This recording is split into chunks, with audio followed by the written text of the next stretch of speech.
What's up guys, SeanEDawgz here, and as I'm sure you know, the VPR update is the biggest thing in Call of Duty since sliced bread, but it will soon be coming to an end. If you've been following up on your Call of Duty news, the community manager for Infinity Ward said that they will be making a few adjustments to the VPR. Now while they didn't say anything in specific, it's clear that it will be a nerf. They're not going to make this gun better because I don't know how they could. So definitely make the most of it. They'll probably be nerfing it in the next few days. We don't have an exact time frame, but it will most likely be within the next week. So what does this mean for the player base? What are we going to do in a post-apocalyptic, post-VPR society?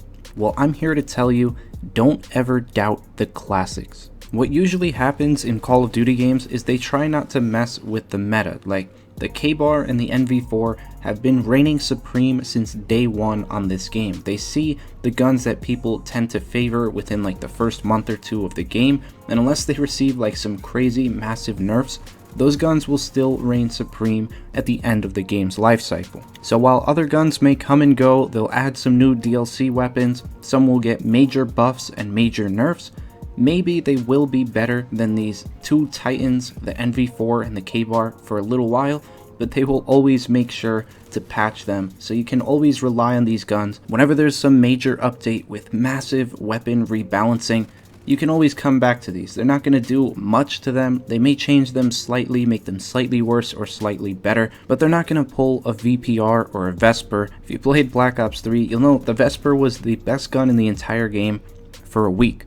I think a similar thing will happen with this VPR. It'll probably be nerfed into oblivion just because so many people were complaining about it. People don't seem to like change, but this gameplay that you're seeing, this is from this morning with the K-Bar. It's still dominant. It doesn't matter how many people are using the VPR. I'm still going to destroy with the K-Bar. This thing has not gotten any worse.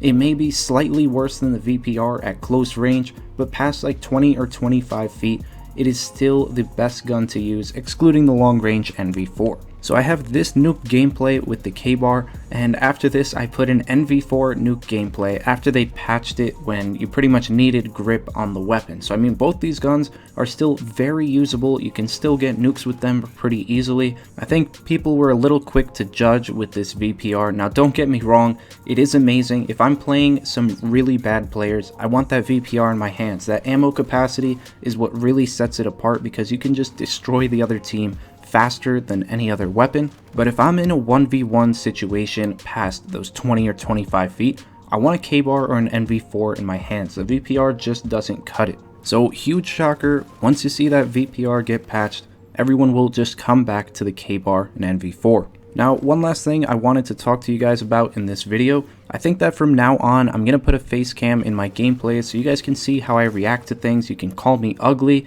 and it makes for a little bit more entertainment when you're watching a good gameplay. So speak now or forever hold your peace. It's not really changing my format, it's just adding a little face cam in the corner.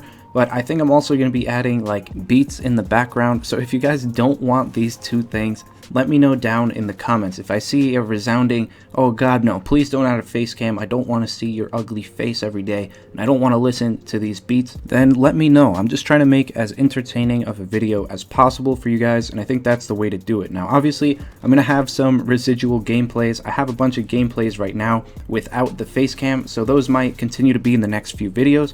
But after that, it will be all face cam from here on out. Although that does exclude like update videos, like if I need to tell you guys about patch notes, that's kind of hard to do in a game and be completely coherent. So I might just not have a face cam if I'm giving you some important updates. But anyways, that is going to wrap it up for this video. Definitely stick around if you want to see some post-patch NV4 nuke gameplay. That thing still comes in clutch.